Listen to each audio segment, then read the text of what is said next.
Que Dios te bendiga. Queremos compartir la palabra del Señor un día más. Venimos delante de su presencia para estar compartiendo, para estar hablando acerca de las grandes maravillas que Jesús hace, que Dios hace en cada uno de nosotros. Amén. Quiero invitarte a que vayas al libro de Juan, al Evangelio según San Juan, capítulo 12. Vamos a estar arrancando de ahí. Evangelio de Juan, capítulo 12, del 23 al 26. Juan 12, 23 al 26. Dice la Escritura que Jesús les respondió diciendo: ha llegado la hora para que el Hijo del Hombre sea glorificado. De cierto os digo que si el grano de trigo no cae en la tierra y muere, queda solo. Pero si muere, lleva mucho fruto. El que ama su vida, la perderá. Y el que aborrece su vida en este mundo, para vida eterna, la guardará. Dice el 26, si alguno me sirve, sígame. Y donde yo estuviere, allí también estará mi servidor. Si alguno me sirviere, mi Padre le honrará.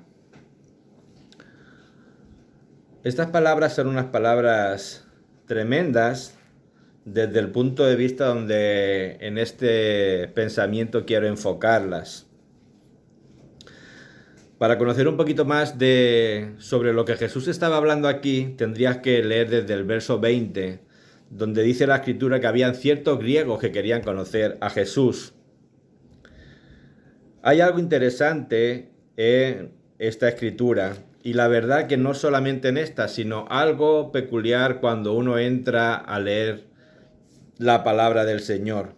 Y es que cada uno, cuando entramos a leer la Escritura, entramos a leer la palabra de Dios, cada uno nos quedamos, digamos, con algo de la porción que leemos. Si hoy o en este momento pensáramos en estos versos, en estos 4 versos que hemos leído del 23 al 26, si pensáramos en ellos, seguramente que cada uno sacaríamos algo relevante o algo que nos ha llamado la atención, y muchos no acertaríamos en el mismo pensamiento. Cada uno sacaría de esta porción, de esta cita bíblica, algo que le llamaría más la atención. Pues quizás unos pensarían de que había llegado la hora para el Hijo del Hombre. ¿La hora de qué? Otros pensarían que lo importante de que el grano de trigo caiga en tierra, medio enterrándose en ella, para que pueda germinar, porque es un proceso natural que Dios diseñó para que las semillas crecieran.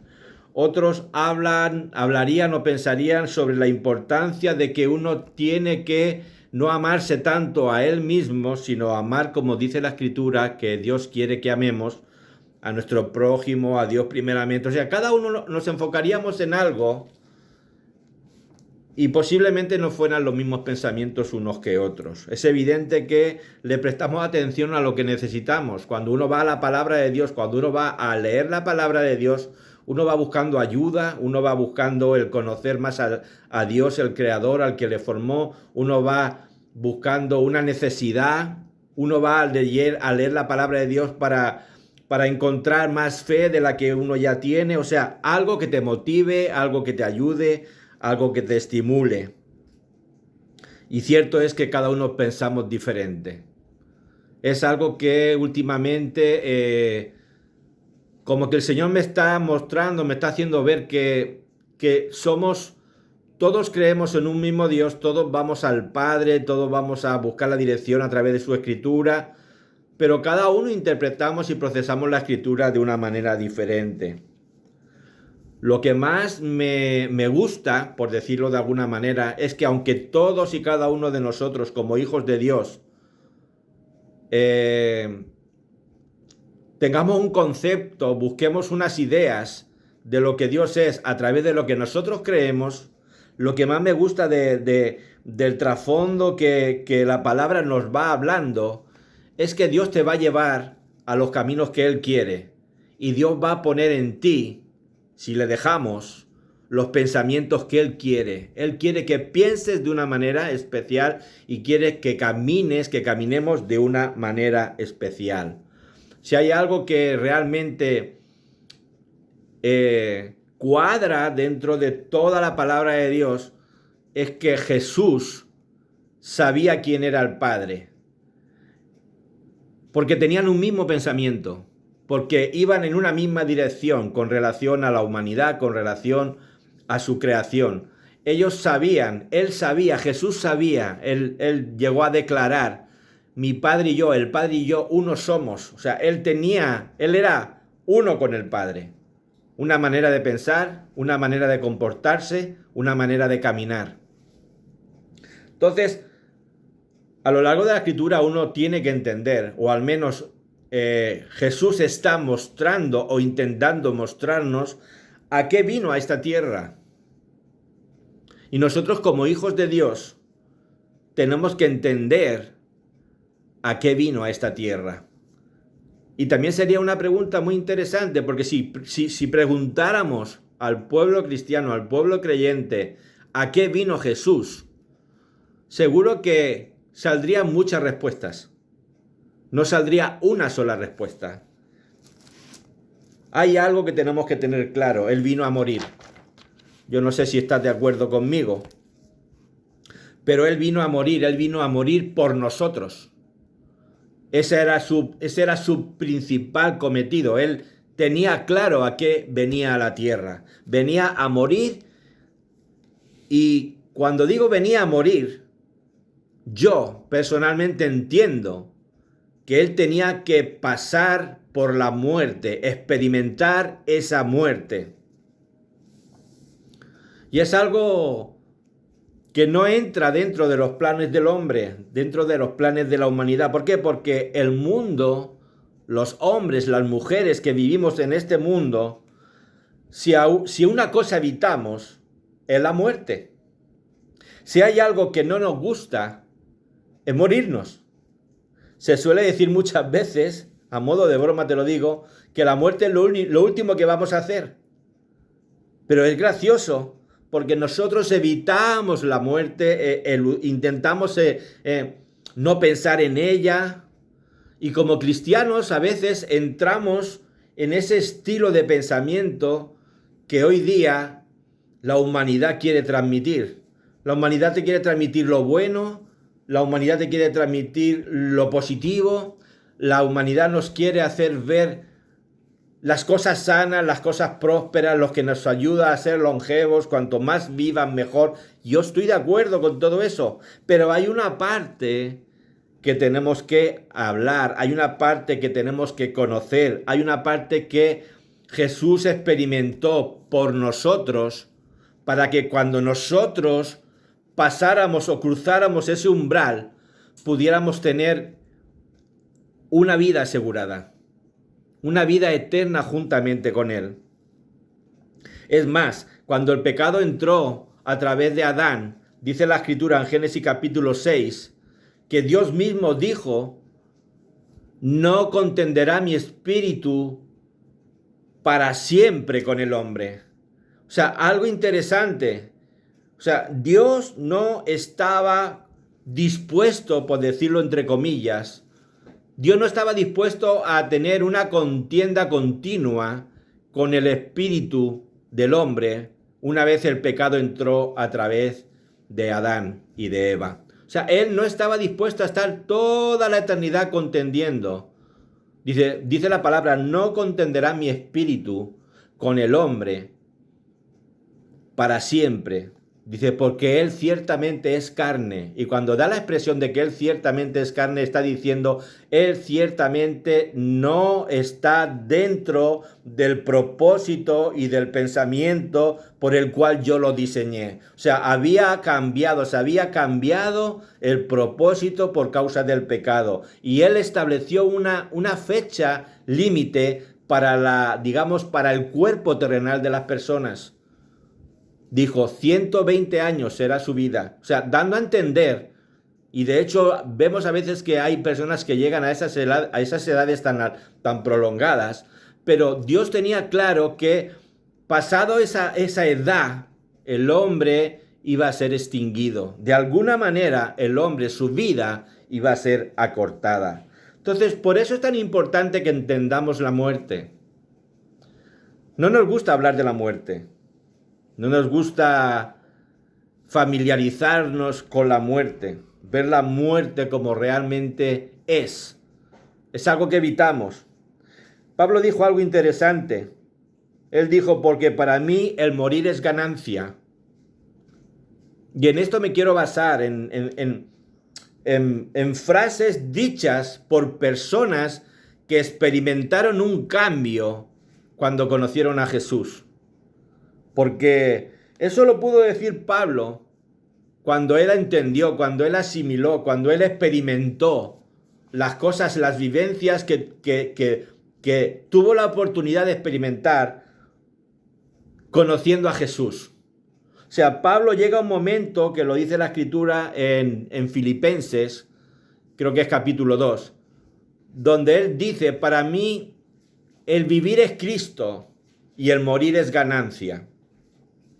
O sea, pero como te he dicho antes, lo puede decir una persona que llega un momento en su vida donde en el transcurso del tiempo, en el pasar de los años en su vida, ha ido experimentando el proceso de dejarse madurar y moldear por Dios. Porque todos conocemos la historia de Pablo. Pablo, en un principio que conoció a Jesús, no era Pablo. La expresión era que él vivía dentro de ese cuerpo, en ese conocimiento de Saulo de Tarso. Era un hombre que tenía un gran conocimiento de la historia de su pueblo, de las creencias, de lo que creían, de lo que vivían, de lo que practicaban. O sea, Pablo estaba inmerso de lleno en sus propios pensamientos, en su propia cultura. Y esta forma de pensar y ese estilo de vida desarrollaba un caminar delante de las personas, delante de los hombres, que era contrario por completo a lo que Cristo estaba o había enseñado a sus discípulos. O sea, vemos a un Saulo de Tarso buscando cristianos a los cuales prender, a los cuales hacerlos prisioneros y llevarlos delante de los magistrados, delante de los jueces para matarlos. O sea, Pablo era, en pocas palabras, era en aquel entonces un asesino de cristianos, porque su pensamiento y su conocimiento estaba basado en lo que él creía, en lo que el judaísmo practicaba y en lo que el judaísmo defendía. Si vamos a la escritura en Isaías 55, en el verso 8, vemos unas palabras dichas por Dios, que es un principio el cual Dios aplica a todo aquel que lo quiere buscar a él. Dice la escritura, Isaías 55, 8, porque mis pensamientos no son vuestros pensamientos, ni vuestros caminos mis caminos, dice Jehová. O sea, hay algo que está claro. Nuestros pensamientos están muy por debajo del pensamiento de Dios. Y en la manera en que tenemos de pensar es en la manera que actuamos. O sea, en la manera que tienes de pensar es en la manera que vas a caminar. Entonces, hay algo que dice la Escritura, o hay un propósito a través de la palabra que Dios quiere que entendamos y que empecemos a ver y que empecemos a practicar. Y es que tus pensamientos y mis pensamientos tienen que ser quitados y tiene que introducirse el pensamiento de Dios en tu vida. Porque entrando Dios en el pensamiento a tu vida, tus caminos van a cambiar. Tu forma y estilo de vida va a cambiar y se va a dirigir de otra manera. Entonces Pablo vivía en sus pensamientos en aquel entonces. Caminaba conforme a lo que creía. ¿Hasta cuándo le pasó eso? Hasta el momento que él se encuentra persiguiendo o ir a capturar cristianos en el camino de Damasco. Ahí él tiene un encuentro, todos lo sabemos, todos conocemos la historia, pero ahí su vida cambió. ahí hubo un cambio en su manera de pensar. Ahí hubo algo que le hizo ver las cosas de una manera diferente. Dice la Escritura en Hechos capítulo 1, Hechos capítulo 1, o Hechos 8, perdón. Hechos 8, verso 1. Y Saulo consentía en su muerte. En aquel día hubo una gran persecución contra la iglesia que estaba en Jerusalén, y todos fueron esparcidos por la tierra de Judea, de Samaria, salvo los apóstoles. O sea, Pablo iba persiguiendo a los seguidores de Jesucristo. Y cuando vas al capítulo 9, en el verso 1 dice, Saulo, respirando aún amenazas y muerte contra los discípulos del Señor, vino al sumo sacerdote y le pidió cartas para las sinagogas de Damasco, a fin de que si hallase alguno, dice, si hallase algunos hombres o mujeres de ese camino. O sea, Pablo entendía que había gente ya caminando por los caminos que Dios quiere, caminando por los caminos que Jesús decía que tenemos que caminar. Entonces, ahí hay un cambio. En ese camino de Damasco, Dios tocó la vida de Pablo. Dios tocó la vida de Saulo de Tarso. Y esto me hacía reflexionar. Llevo un tiempo reflexionando mucho sobre lo que estamos y el comportamiento del pueblo creyente, de los hijos de Dios.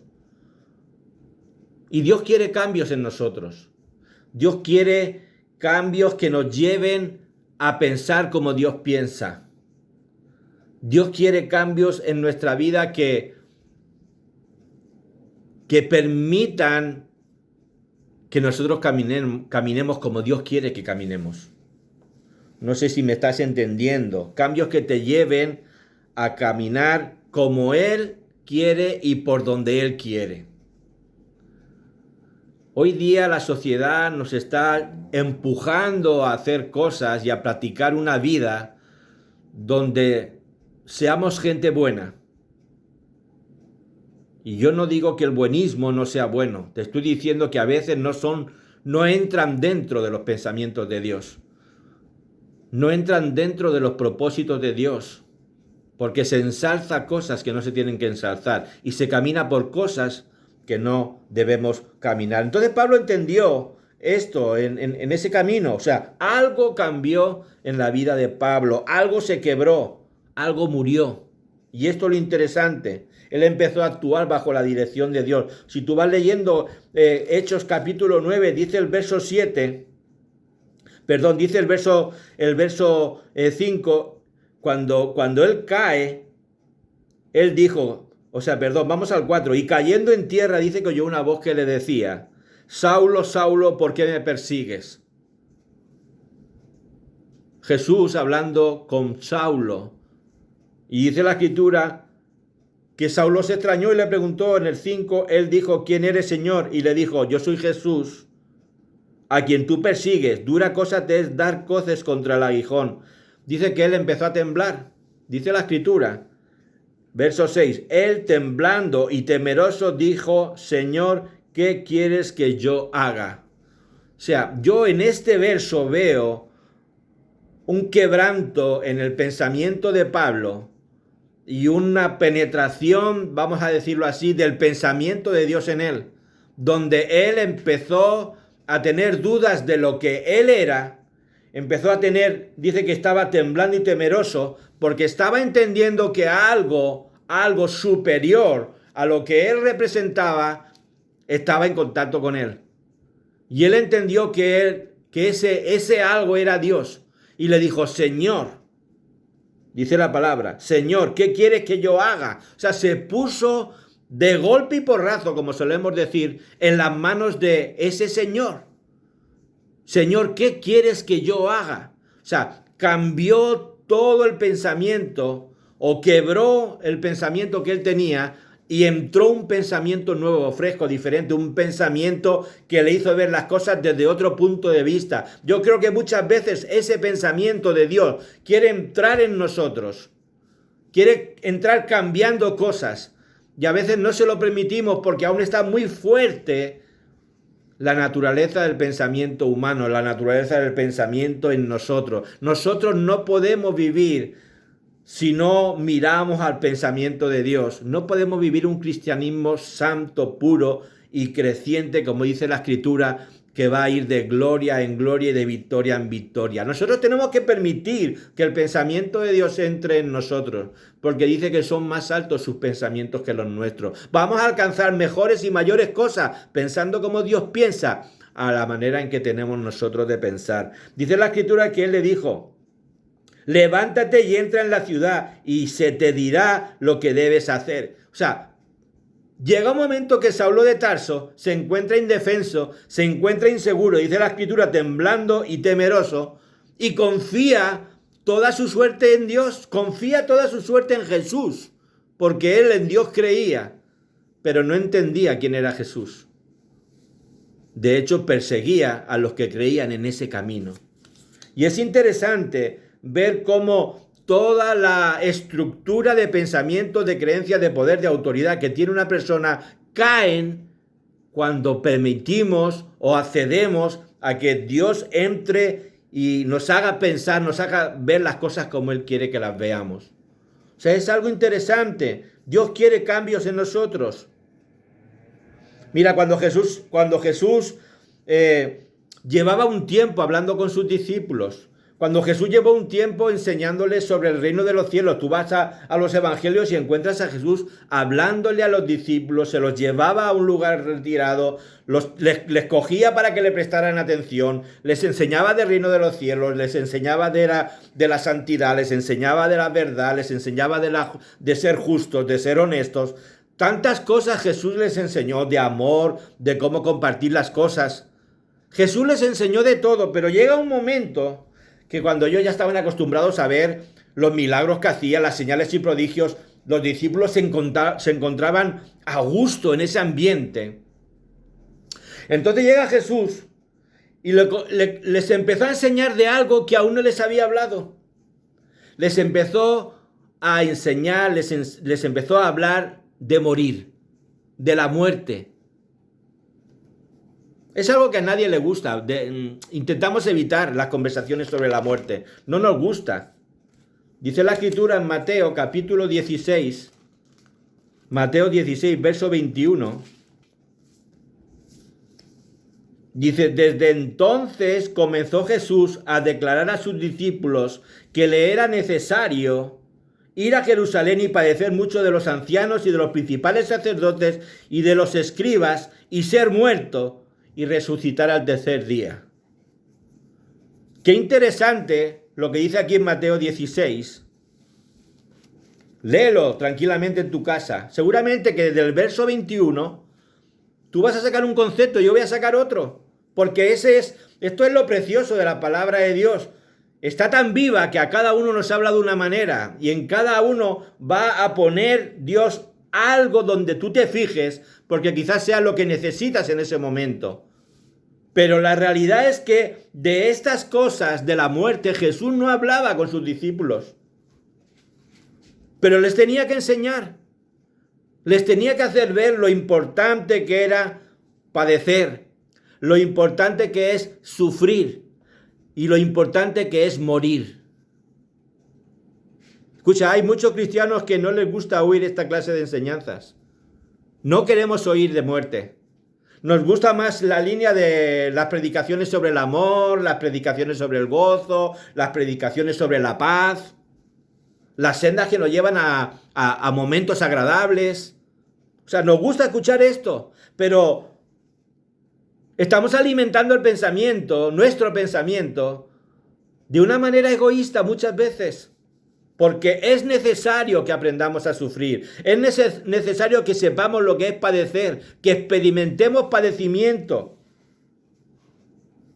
No todos son caminos de rosas. El Evangelio no es algo así.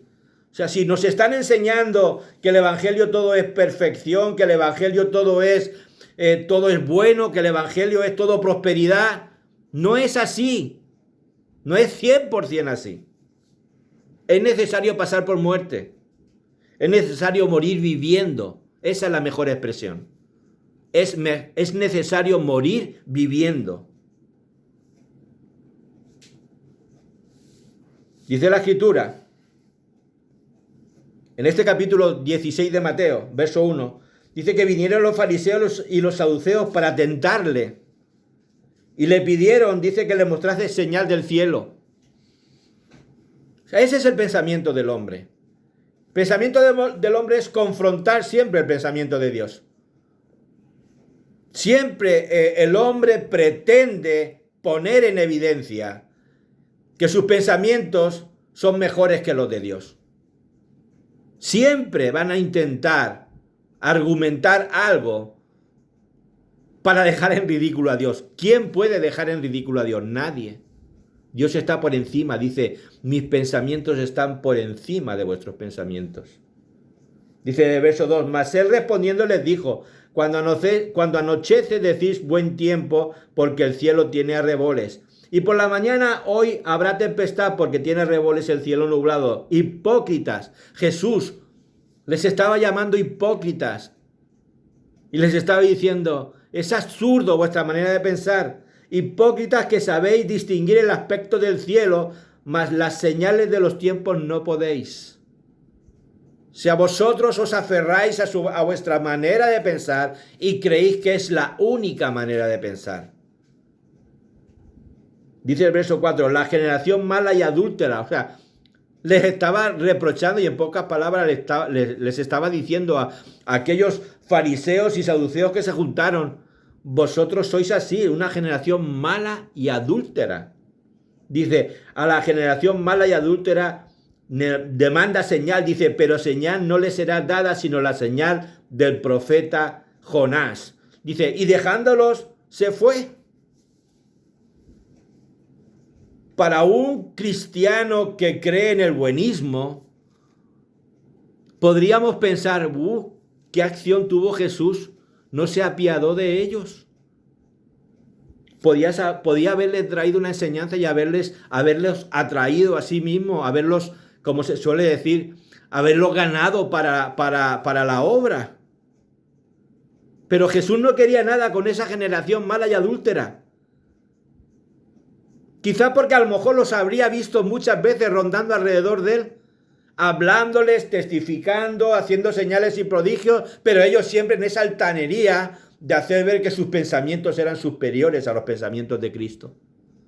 ¿Podría ser eso?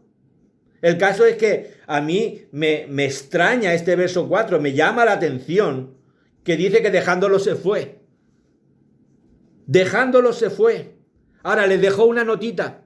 Les dijo, ¿queréis una señal? Vais a tener la señal que sucedió con el profeta Jonás. Y tú tienes que ir a la Escritura a buscar cuál fue la señal del profeta Jonás. Y la señal del profeta Jonás te encuentras un siervo de Dios que conocía a Dios, pero que se enorgulleció y no quiso hacer o obedecer lo que Dios decía que tenía que hacer. O sea, vemos uno que sabe quién es Dios, pero que dice, no te voy a obedecer. Tú quieres que vaya a Nínive, a un pueblo que es grotesco, un pueblo que no te quiere, un pueblo que no te busca, un pueblo que no te ama, y quieres que yo vaya en tu nombre y les diga arrepentíos, o si no, Dios va a hacer esto, esto y esto. Yo no quiero hacer eso. O sea, es interesante porque Jonás, creyéndose en sus pensamientos mejor que los pensamientos de Dios, que era, ve a Nínive, necesito que toques allí, que hables allí, que pegues un toque de atención, porque necesito que la gente se salve. Y Dios sabía quiénes se iban a salvar. Pero ahí estaba en juego, no estaba más bien en juego la ciudad, porque Dios sabía que iba a suceder. Más bien estaba en juego si Jonás era o no obediente, si Jonás era o no humilde. Eso era lo interesante. Entonces vemos que muchas veces nos encontramos en situaciones como esa. Creemos que nuestros pensamientos son mejores que los de Dios. Y tú sabes la historia, cómo termina en Jonás. Él es tragado por un pez porque él decide en su propio pensamiento tomar un camino completamente opuesto al camino que Dios le marcó. O sea, él no se fue por los caminos de Dios, sino que se fue por su propio camino. Lo engulle un pez, que nos extraña, a muchos les extraña que un pez pudiera tragárselo, que pasó por el interior del cuerpo de ese pez gigante que nadie sabe qué es, unos piensan una ballena, otros... Es igual, la cosa es que siempre pongamos en cuestión el pensamiento de Jehová y cuestionemos lo que Dios hace. El caso es que ese hombre se pasó 3 días en el interior de un animal, de un pez. Y eso a mí me llevaba al pensamiento de que ahí, cuando el pez dice que lo expulsa, porque lo acerca a la orilla y lo expulsa, Jonás salió del pez cambiado. O sea, Jonás murió durante 3 días en vida dentro de un pez. O sea, hubo algo dentro de Jonás que dijo, no es mi pensamiento y no es mi camino. Tienen que ser los pensamientos de Dios y los caminos de Dios. O sea, Jonás no salió del pez hasta que Dios no lo decidió. ¿Y qué fue que lo sacó? ¿Qué fue que lo expulsó? Porque Dios vio en él un cambio. O sea, hay veces que pensamos, Señor, líbrame de esta tormenta, líbrame de esta situación, ayúdame en esta... No, Dios te va a dejar pasar por problemas, por tormentas, por pruebas, porque tenemos que ser cambiados en pensamiento y en forma de caminar. Siempre. Siempre. ¿Por qué? Porque creemos que lo que estamos haciendo es lo que tenemos que hacer. Y a veces Dios, yo no lo sé, pero se rascará la cabeza, pensará, ¿cómo le hago ver a este o a esta persona que lo que está haciendo no es lo que yo le estoy mandando? Y él te mete por caminos. A Saulo de Tarso, él iba convencido de que iba por el camino de Damasco, haciendo la voluntad de Dios. Hasta que se topó con Jesús y le dijo, quieto, duro te es dar golpes contra el aguijón. Te estás dando contra mí mismo. Ahora, no te preocupes, te voy a explicar quién soy yo para que tus pensamientos cambien. Y él se dejó moldear. Esta es la cuestión. A veces Dios nos trata, nos lleva a sitios difíciles, a sitios donde normalmente vamos a ver la mano de Dios, porque Él nos va a guardar, porque piensa una cosa, Dios siempre te está guardando. Pero hay veces que no lo entendemos y seguimos y seguimos y seguimos. Y no vemos que Dios nos está ayudando. ¿Te acuerdas del Salmo 23? Es precioso. ¿Cuántas y cuántas veces no lo ha dicho la gente de memoria, el Salmo 23? Escúchame. Vamos a leerlo un poquito. Y luego te voy a hacer una pregunta. Mira lo que dice el Salmo 23. Que a todos nos encanta cómo empieza. Jehová es mi pastor, nada me faltará. ¿Quién no se acuerda de esa parte del verso, del Salmo? Jehová es mi pastor, nada me faltará.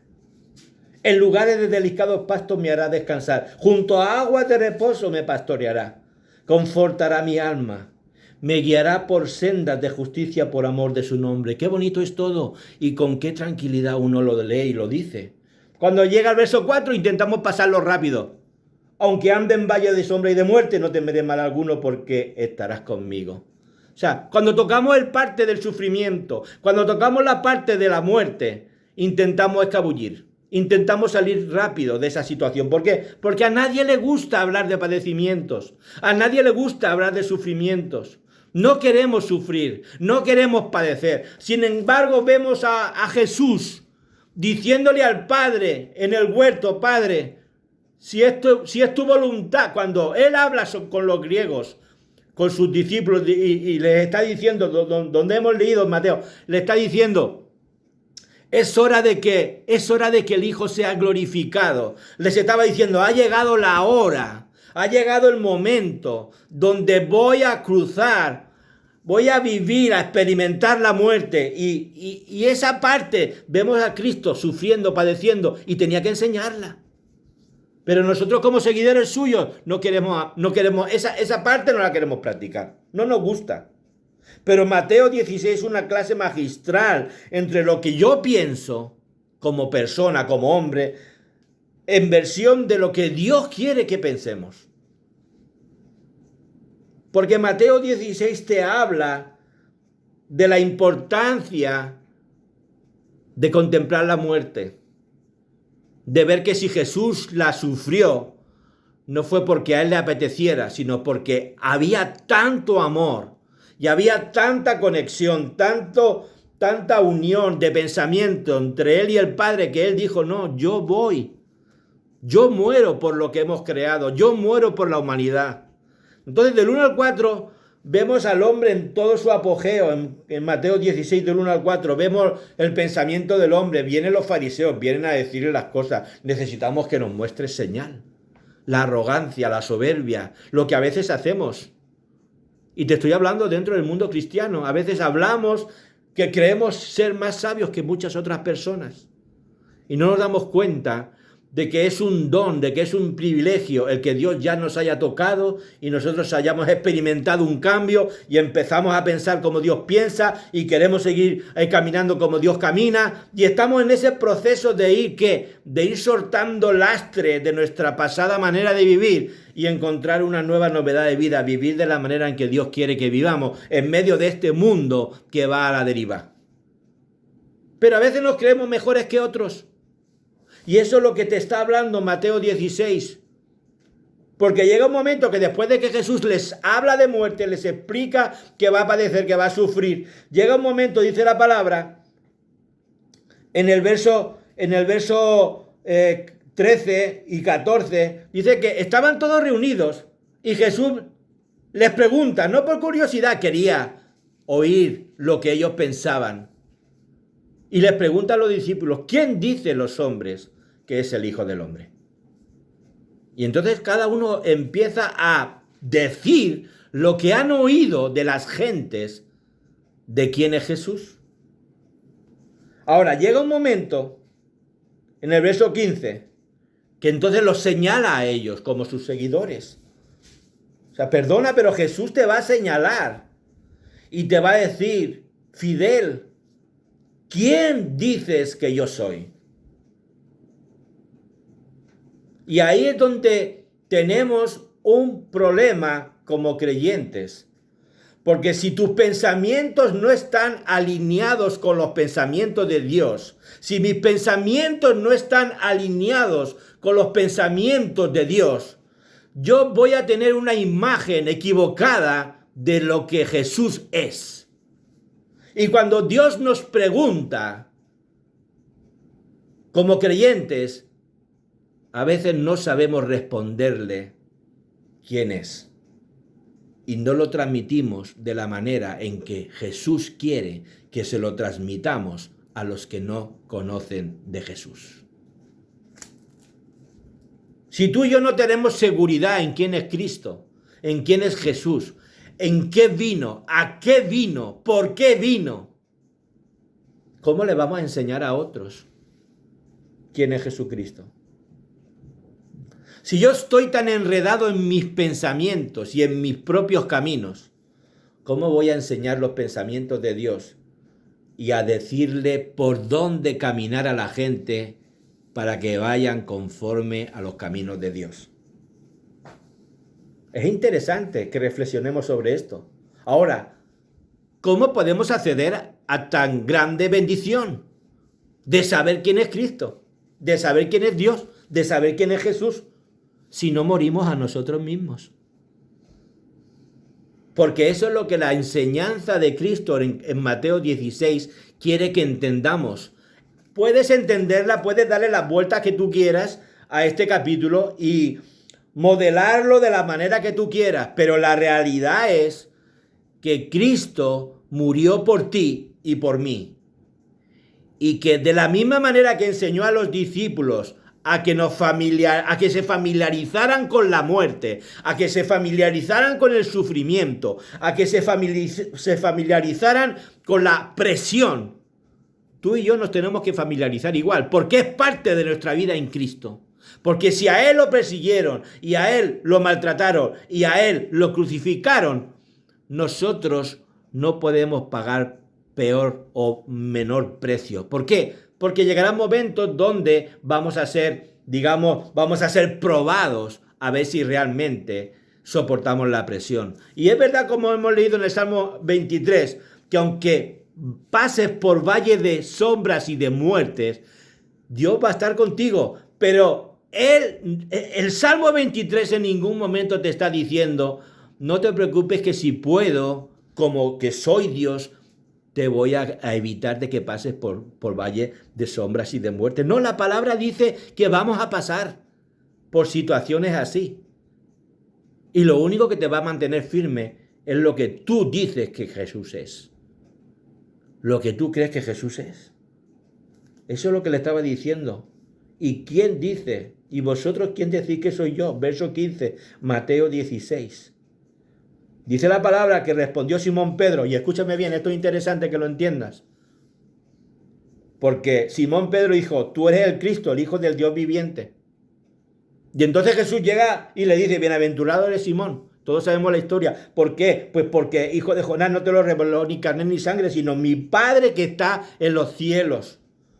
Escucha, nuestros pensamientos no son sus pensamientos. Dios tenía un pensamiento con respecto a Pedro. Y era el mismo pensamiento que tenía Jesús, porque Jesús y el Padre son uno.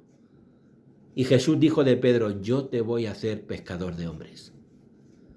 O sea, Pedro estaba dentro de los planes de Dios.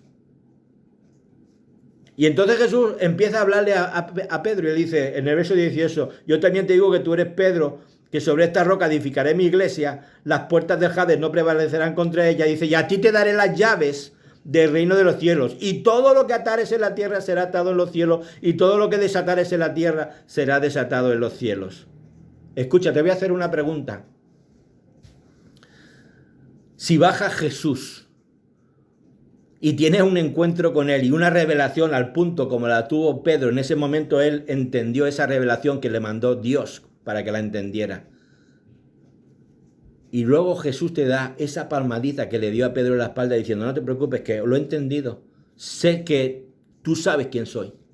Ahora, ¿y qué hace Jesús? Le da una responsabilidad. Le dice, yo también te digo que tú eres tal y que vas a hacer esto y que voy a darte las llaves, te voy a dar la autoridad para hacer cosas en mi nombre. Ahora yo te pregunto, ¿cómo tú te sentirías si Jesús te confiara esa autoridad y ese, vamos a decirlo así, ese bastón de autoridad, ese bastón de poder para hacer ciertas cosas dentro del reino de los cielos? ¿Cómo estarías tú? Porque un poquito más adelante, cuando él sigue hablándoles, que es en el momento donde estamos hablando sobre el versículo, cuando él empieza a decirles lo que tenía que padecer, tenía que ir a Jerusalén para padecer, para prepararse. ¿Por qué? Porque le llegaba la hora. Y dice la Escritura, en el verso 22, ya Pedro crecido, porque ese es el problema de la autoridad de Dios, en cómo lo usamos. En cómo hablamos, en el momento que hemos sentido y entendido que el Espíritu Santo nos ha ungido con autoridad y con poder. Porque en el momento ese, eufórico de Pedro, donde siente el brazo de Jesús sobre su hombro, yo lo pongo, te lo digo así porque me imagino la escena, que a lo mejor no fue así. Pero yo me imagino la escena donde Jesús alabando a Pedro y diciendo, Pedro, buena respuesta. Veo que el Padre te lo ha revelado. Ahora te voy a decir más. Te voy a dar esta autoridad, te voy a decir esto, tú vas a hacer y vas a deshacer, porque yo te doy la autoridad para que lo haga. Y Pedro, ¿qué le pasa? Pedro se pone así, se pone gallito, como decimos nosotros. Yo no sé si Pedro miraría así, un poquito así a los demás discípulos, como diciendo, soy yo, soy Pedro. De hecho, el pensamiento del hombre ha caído errado en esta escritura. Y ya tienen ahí en el Vaticano, ya tienen los sucesores de Pedro en la tierra. ¡Qué equivocación tan grande! No, el vicario de Cristo, el Papa. No, perdona. Perdona, no es así. Esa no es la interpretación de esta escritura. Pero es para que veamos el pensamiento del hombre como que no es el pensamiento de Dios. Y aquí vemos en el verso 22 a Pedro. Entonces Pedro, tomándolo aparte, comenzó a reconvenirle. Escucha. Esto es parte de lo que Dios quiere deshacer de nuestras vidas. Que no nos creamos mejor que nadie. Que no nos creamos más sabios que nadie. Que dentro de nosotros siempre prevalezca, se promueva y haya un bullicio de humildad en nosotros que nos haga ser humildes. Que por mucho conocimiento que tengamos de la palabra, entendamos que es algo, es una herramienta que Dios nos concede para poder ayudar a otros, no para usarla para un beneficio propio.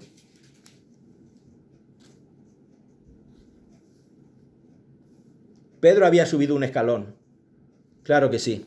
De hecho, le dio una responsabilidad por encima del resto. Igual que te la da Jesús a ti, cada vez que tú tienes un tiempo de revelación donde tú en tu relación con Él vas creciendo, vas madurando. Cada vez te va a pedir más. De hipócritas sería que actuáramos como actuó Jonás en aquel entonces. Que teniendo una revelación, teniendo un privilegio de ser lo que Dios quiere que seas en la vida, te tires para atrás y busques tus propios caminos y pienses qué es lo que necesitas en la vida mejor que Dios para tu vida. Qué triste. Estoy terminando este pensamiento, ya queda poquito. Efesios 4:20, mira lo que dice. Mas vosotros no habéis aprendido así a Cristo, si en verdad le habéis oído y habéis sido por Él enseñados conforme a la verdad que está en Jesús, en cuanto a la pasada manera de vivir, despojaos del viejo hombre que está viciado conforme a los deseos engañosos, dice la palabra, y renovaos en el espíritu de vuestra mente, y vestíos de todo del nuevo hombre, creado según Dios en la justicia, en la santidad de la verdad, por lo cual, desechando, escúchame bien, por lo cual, desechando la mentira, hablad verdad cada uno con su prójimo, porque somos miembros los unos de los otros. Dice el 26, airaos, pero no pequéis. No se ponga el sol sobre vuestro enojo, ni deis lugar al diablo. El que hurtaba, no hurte más, sino trabaje haciendo con sus manos lo que es bueno, para que tenga que compartir con el que padece necesidad. Dice el 29, ninguna palabra, escúchame, ninguna palabra corrompida salga de vuestra boca, sino la que sea buena para la necesaria edificación a fin de dar gracia a los oyentes. Y no contristéis al Espíritu Santo de Dios, con el cual fuisteis sellados para el día de la redención. Dice el 31, quítense de vosotros toda amargura, enojo, ira, gritería, maledicencia y toda malicia. Y termino con este verso, el 32. Antes sed benignos unos con otros y misericordiosos, perdonándoos unos a otros, como Dios también os perdonó a vosotros en Cristo. Luego, cuando tengas un rato, te vuelves a leer Efesios 4, 20 al 32. Porque yo te voy a hacer esta pregunta. Yo soy muy preguntón. ¿Qué es esto sino morir a cosas de nuestra vida para que sean instauradas o restituidas otras en el pensamiento que Dios tiene sobre nosotros? Porque aquí te dice muchas cosas que tenemos que quitarnos, pero por el estilo de vida que vivimos y por la forma en que esta sociedad nos lleva envueltos, seguimos haciendo lo que dice la escritura, esta escritura. Sin embargo, Jesús, Pablo, a través de cómo él ha experimentado qué es la vida, él se puede permitir el lujo, por decirlo así, de hablarnos así. Primero porque es una palabra revelada de Dios. Es una palabra que entra dentro del pensamiento de Dios. Y es una palabra que Pablo ha experimentado porque él sí que decidió cambiar su vida. Entonces él nos puede decir eso, quítense de vosotros toda amargura. O sea, tenemos que morir a la amargura. Tenemos que morir al enojo. Tenemos que hacer morir a la ira. Tenemos que hacer morir a la gritería, a la maledicencia, a toda palabra corrompida que sale de nuestra boca. O sea, ¿qué nos está diciendo en estos momentos Efesios? Pablo a través de Efesios. 4,5 para aquel que se crea el mejor cristiano del mundo. 4,5. No calificas ni para el aprobado. Y esto no es como en la universidad, que por unas décimas te aprueban. Jesús dijo que tu sí sea sí y tu no sea no. Él no cree en las ambigüedades y Él no va a permitir ambigüedades. Aquí está implícita la enseñanza de la muerte. O morimos a nosotros o morimos en el intento. Aleluya. Tenemos que gozar de la vida, pero esperando una vida eterna. Entonces, para experimentar una vida eterna, primero aquí tenemos que experimentar una muerte en vida. Y te estoy hablando de una muerte espiritual.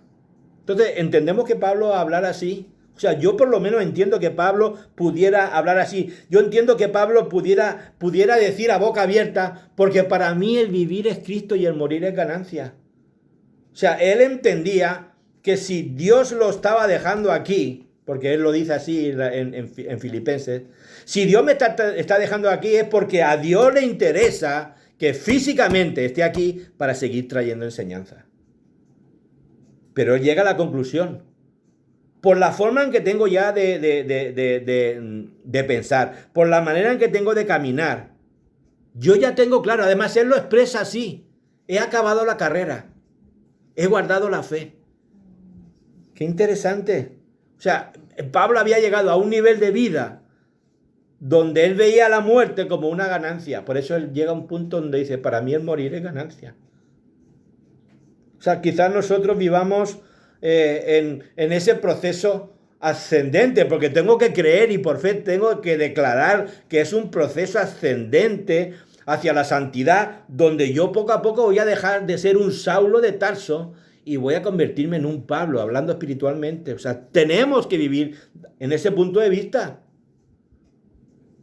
Y también Dios te va a decir lo mismo que le dijo a Pablo.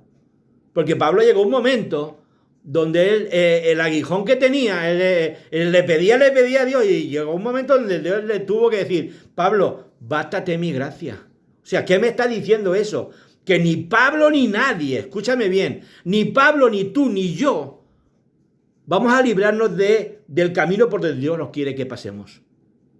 O sea, por donde Dios quiere que pases, ya te digo yo que vas a pasar. Entonces, vamos a pasar por donde Dios quiere que caminemos, pero vamos a introducir los pensamientos de Dios en nuestra vida. ¿Para qué? Para que podamos caminar firmemente en lo que Él quiere. Termino con Proverbios 3. Mira lo que dice Proverbios 3. Proverbios capítulo 3.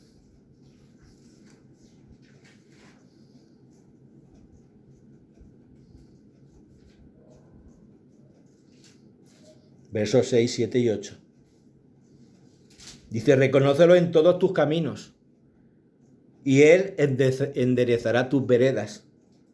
No seas sabio en tu propia opinión. Teme a Jehová y apártate del mal, porque será medicina a tu cuerpo y refrigerio para tus huesos. Amén. Que el Señor te bendiga, que el Señor prospere tu camino, como dice la Escritura. Que la luz del Señor esté siempre sobre ti. Que seamos hombres y mujeres prudentes en nuestra manera de pensar y en nuestra manera de comportarnos, en nuestra manera de caminar. Que contrastemos siempre la palabra del Señor, el pensamiento de Dios, y que lo pongamos por obra. Que pases un buen día, gózate, busca al Señor, saca un tiempo, medita durante el día en Él, porque Dios quiere llevarte por caminos de victoria. Amén. Dios te bendiga.